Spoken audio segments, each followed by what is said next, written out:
അതായത് ഓർക്കുക, കോൺഗ്രസ് ഒരു സുപ്രധാനമായ പ്രഖ്യാപനങ്ങൾക്കും പരീക്ഷണങ്ങൾക്കും ഒരുങ്ങുകയാണ്. ഇവിടെയെല്ലാം വിജയസാധ്യത എന്ന മാനദണ്ഡമാണ് മുൻനിർത്തുന്നത്. വിജയസാധ്യത മുൻനിർത്തിയുള്ള നീക്കങ്ങൾക്കും പരീക്ഷണങ്ങൾക്കുമാണ് ഒരുങ്ങുന്നത്.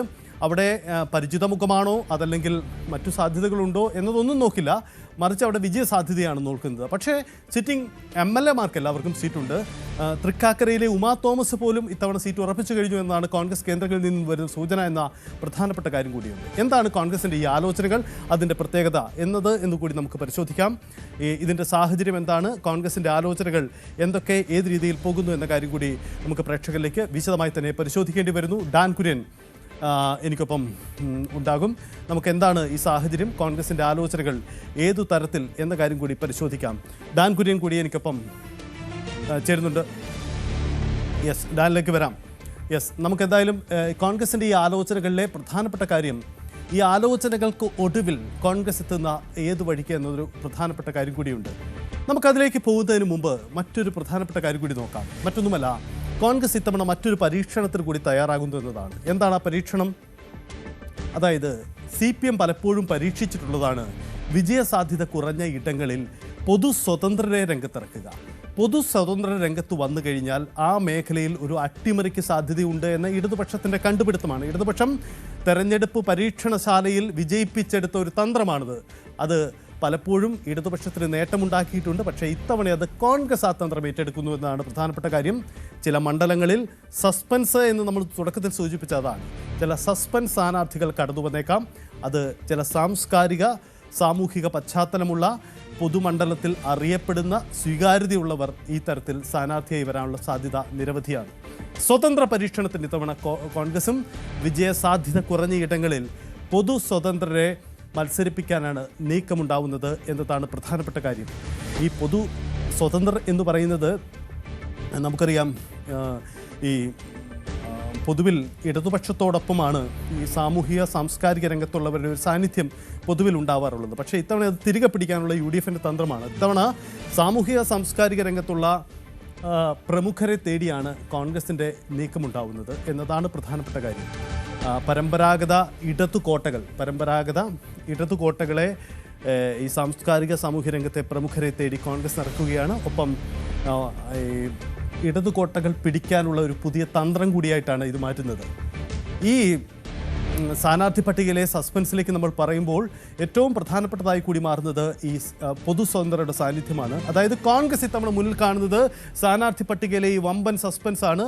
ഈ സസ്പെൻസിൽ ഏറ്റവും പ്രധാനപ്പെട്ടത് പൊതു സ്വതന്ത്രരുടെ സാന്നിധ്യം എന്ന പ്രധാനപ്പെട്ട കാര്യം കൂടിയാണ്. കാരണം പൊതു സ്വതന്ത്ര കളത്തിലിറങ്ങുന്നതോടുകൂടി മുന്നണിയുടെ സ്ഥാനാർത്ഥിക പട്ടികയ്ക്ക് പൊതുവിലൊരു സ്വീകാര്യത ഉണ്ടാവുന്നു. അവരുടെ വിജയസാധ്യതയ്ക്കപ്പുറം ആ സ്വീകാര്യത പൊതുവായി സംസ്ഥാനത്ത് പ്രതിഫലിക്കുമെന്നതാണ്.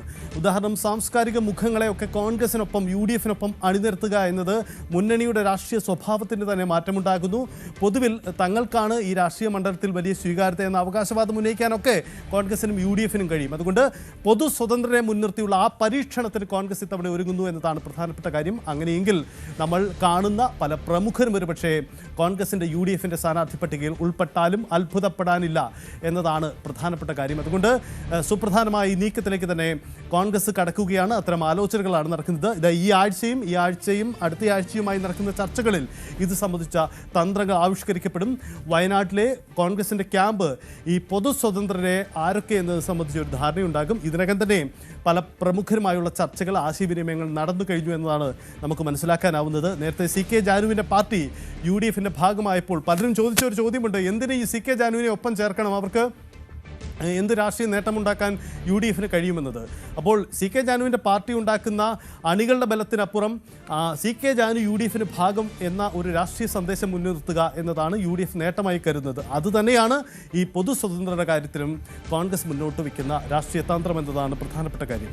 അപ്പോൾ ചുരുക്കം എങ്ങനെയാണ്, കോൺഗ്രസിൻ്റെ സ്ഥാനാർത്ഥി പട്ടികയിൽ വമ്പൻ സസ്പെൻസുകൾ ഉണ്ടാകുമെന്ന് അവർ അവകാശപ്പെടുന്നു. ഇതിൻ്റെ സാധ്യത എത്രമാത്രമുണ്ട്, കോൺഗ്രസിന് ഇത് സാധ്യമാകുമോ, നമുക്ക് വിശദമായി പരിശോധിക്കാം.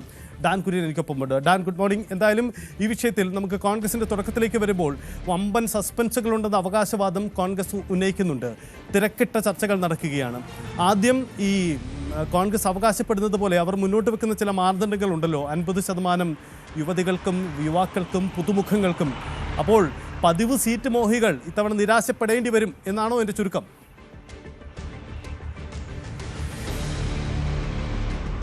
അതായത് കേരള കോൺഗ്രസ് കോൺഗ്രസിൽ നിന്ന് അല്ലെങ്കിൽ UDFിൽ നിന്ന് മാറിയതിന് ശേഷം കഴിഞ്ഞ നിയമസഭാ തെരഞ്ഞെടുപ്പിൽ ഏതാണ്ട് 89 സീറ്റിനടുത്താണ് കോൺഗ്രസ് തനിച്ച് മത്സരിച്ചത്. ആകെയുള്ള 140-ൽ 89 സീറ്റിനടുത്ത്.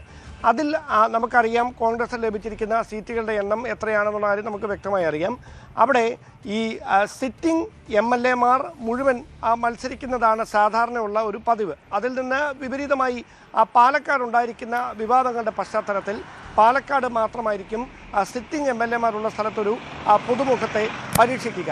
ബാക്കിയുള്ള സ്ഥലങ്ങളുടെ കാര്യത്തിലാണ് വലിയ തരത്തിലുള്ള ചർച്ചകൾ നടന്നുകൊണ്ടിരിക്കുന്നത്. അവിടെ കോൺഗ്രസിൻ്റെ സ്ഥാനാർത്ഥി നിർണയത്തിനൊരു പ്രൊഫഷണൽ ടച്ച് കൈവന്നിരിക്കുന്നു. അത് ഒരു പ്രൊഫഷണൽ മികവോടെ മാത്രമായിരിക്കും ഈ സ്ഥാനാർത്ഥി നിർണയം പൂർത്തിയാക്കുക എന്നതാണ് ഇപ്പോൾ ലഭ്യമാകുന്ന വിവരങ്ങൾ. അതായത് ഗ്രൂപ്പ് നേതാക്കളുടെ താല്പര്യങ്ങൾക്ക് അപ്പുറത്തേക്ക് ജയസാധ്യത മാത്രം മുന്നിൽ നിർത്തിക്കൊണ്ടുള്ള ഒരു നിർണായകമായ സ്ഥാനാർത്ഥി നിർണയത്തിലേക്കായിരിക്കും കോൺഗ്രസ് ക്യാമ്പ്, കോൺഗ്രസ് നേതൃത്വം കടക്കുക. അതിൻ്റെ ഭാഗമായി പലതവണ പല സർവേകൾ കേരളത്തിൽ നടന്നു കഴിഞ്ഞു. ഇപ്പോൾ ലേറ്റസ്റ്റായ ഒരു സർവേ രഹസ്യമായി പുരോഗമിച്ചുകൊണ്ടിരിക്കുകയാണെന്നുള്ള വിവരങ്ങൾ കൂടി ലഭിക്കുന്നുണ്ട്. അതിൻ്റെ കൂടി അടിസ്ഥാനത്തിൽ വൈകാതെ തന്നെ ഇക്കാര്യത്തിൽ അന്തിമമായൊരു ധാരണയിലേക്ക് എത്തും. അതായത് തദ്ദേശ തെരഞ്ഞെടുപ്പിന് മുൻപ് ഉണ്ടായിരുന്ന സാഹചര്യം, തദ്ദേശ തെരഞ്ഞെടുപ്പ് പൂർത്തിയായതിനു ശേഷം ഓരോ മണ്ഡലങ്ങളിലും നിലനിൽക്കുന്ന സാഹചര്യം, ഇതൊക്കെ പരിഗണിച്ചുകൊണ്ടായിരിക്കും സ്ഥാനാർത്ഥി നിർണയം ഉണ്ടാകുക. അവിടെ ഏറ്റവും പ്രധാനപ്പെട്ട കാര്യം ഈ UDF അധികാരത്തിലേക്ക് എത്തിയേക്കും എന്ന ഒരു സാഹചര്യം അല്ലെങ്കിൽ അത്തരം ഒരു വിലയിരുത്തലിൻ്റെ അടിസ്ഥാനത്തിൽ പല പ്രമുഖരും സ്ഥാനാർത്ഥികളാകുന്നതിന് വേണ്ടിയിട്ടുള്ള രഹസ്യ നീക്കങ്ങൾ അണിയറയിൽ ഇതിനോടകം തന്നെ തുടങ്ങിക്കഴിഞ്ഞിട്ടുണ്ട്. പക്ഷേ ഞാൻ നേരത്തെ സൂചിപ്പിച്ച ഈ പ്രൊഫഷണൽ ടച്ച് വരുന്ന സ്ഥാനാർത്ഥി നിർണയം ഉണ്ടാകുമ്പോൾ അവിടെ മാനദണ്ഡമാകാൻ പോകുന്നത് നേതാക്കൾ എത്ര വർഷമായി പാർട്ടിയിൽ പ്രവർത്തിക്കുന്നു, അവർ ഏത് പദവിയിൽ ഇപ്പോൾ ഇരിക്കുന്നു, നേരത്തെ ഏത് പദവി വഹിച്ചിരുന്നു എന്നതിനൊക്കെ അപ്പുറത്തേക്ക് അവർക്കുള്ള സ്വീകാര്യതയും മുന്നണിയും അതോടൊപ്പം വോട്ടർമാരും ആ വ്യക്തിയെ അംഗീകരിക്കുമോ അല്ലെങ്കിൽ അങ്ങനെ ഒരു അക്സെപ്റ്റൻസ് മണ്ഡലത്തിൽ നേതാവിനുണ്ടോ എന്ന കാര്യം മാത്രമായിരിക്കും. അവിടെയാണ് പല പ്രമുഖർക്കും ആശങ്കപ്പെടുന്ന ഒരു സാഹചര്യം ഒരുപക്ഷെ ഉണ്ടാകാൻ പോകുന്നത്. അങ്ങനെയെങ്കിൽ തദ്ദേശ തെരഞ്ഞെടുപ്പിൽ നമ്മൾ കണ്ട കോൺഗ്രസിലെ യുവമുഖങ്ങളായി ഉയർന്നു വന്ന പല യുവ സ്ഥാനാർത്ഥികൾക്കും വനിതാ മുഖങ്ങൾക്കും ഒക്കെ തദ്ദേശ തെരഞ്ഞെടുപ്പിൽ വലിയ വിജയം നേടിയ അത്തരത്തിൽ മികവ് തെളിയിച്ച സ്ഥാനാർത്ഥികൾക്ക് ഒരുപക്ഷെ നിയമസഭാ തെരഞ്ഞെടുപ്പിൽ 50% സീറ്റ് അവർക്ക് വേണ്ടി മാത്രമായി മാറ്റിവെക്കപ്പെടുന്ന ഒരു സാഹചര്യം ഉണ്ടാകുമ്പോൾ അവിടെ തടയപ്പെടാൻ സാധ്യതയുള്ളത് ഒരുപക്ഷെ സ്ഥാനം മോഹിച്ചു നിൽക്കുന്ന അല്ലെങ്കിൽ സ്ഥാനാർത്ഥികളാകാൻ കാക്ഷിക്കുന്ന ഒരു പറ്റം മുതിർന്ന നേതാക്കളായിരിക്കും. എന്തായാലും സ്ഥാനാർത്ഥി നിർണയത്തിന് ഗ്രൂപ്പ് നേതാക്കളുടെ വാക്കുകൾക്കപ്പുറത്തേക്ക് ജയസാധ്യത തന്നെ മുന്നിൽ നിർത്തിക്കൊണ്ടുള്ള ഒരു കൃത്യമായ നീക്കത്തിലേക്ക് കോൺഗ്രസ് നേതൃത്വം കടക്കുമ്പോൾ അതിൽ നിർണായകമാകാൻ പോകുന്നത് അടുത്ത ദിവസം വയനാട്ടിൽ ചേരാൻ പോകുന്ന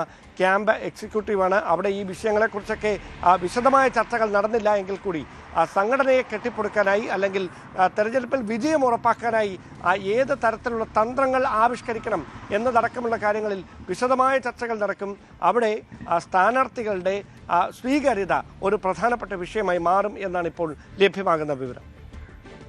ഓക്കെ, ഡാൻ ഒരു പ്രധാനപ്പെട്ട കാര്യം ഈ കോൺഗ്രസിൻ്റെ ആലോചനകളിൽ പ്രധാനപ്പെട്ടതായി മാറുകയാണല്ലോ. കോൺഗ്രസ് ഇപ്പോൾ ഈ പൊതു സ്വതന്ത്രരെയും കൂടി സ്ഥാനാർത്ഥികളാക്കാനുള്ള നീക്കം. ഒരുപക്ഷെ ഈ വിജയസാധ്യത ഉറപ്പുള്ള ഏറ്റവും സാധ്യതയുള്ള മണ്ഡലങ്ങളിലായിരിക്കില്ലല്ലോ ഈ പരീക്ഷണം വരിക. അങ്ങനെയെങ്കിൽ ഒരുപക്ഷെ ഇതുവരെ പിടിച്ചെടുക്കാൻ കഴിയാത്ത ഇടതുപക്ഷത്തിൻ്റെ ശക്തി കേന്ദ്രങ്ങളിൽ UDFിനൊപ്പം നിൽക്കാൻ കഴിയുന്ന സ്വതന്ത്രരെ, അതിന് സാംസ്കാരിക മുഖമുണ്ടാവാം. നമുക്കറിയാം ഒരു പറ്റം സാംസ്കാരിക പ്രവർത്തകർ ഇപ്പോൾ UDF അനുകൂല നിലപാട് അല്ലെങ്കിൽ കോൺഗ്രസിന് അനുകൂല നിലപാട് സ്വീകരിച്ചിട്ടുണ്ട്. ഒരു സംഘപരിവാർ വിരുദ്ധ രാഷ്ട്രീയം പറയുന്ന പലരും രാഹുൽ ഗാന്ധിയോടോ അല്ലെങ്കിൽ കോൺഗ്രസിൻ്റെ ദേശീയ നിലപാടിനോടോ ഒപ്പം ചേർന്ന് പോകുന്നവരാണ്. അപ്പോൾ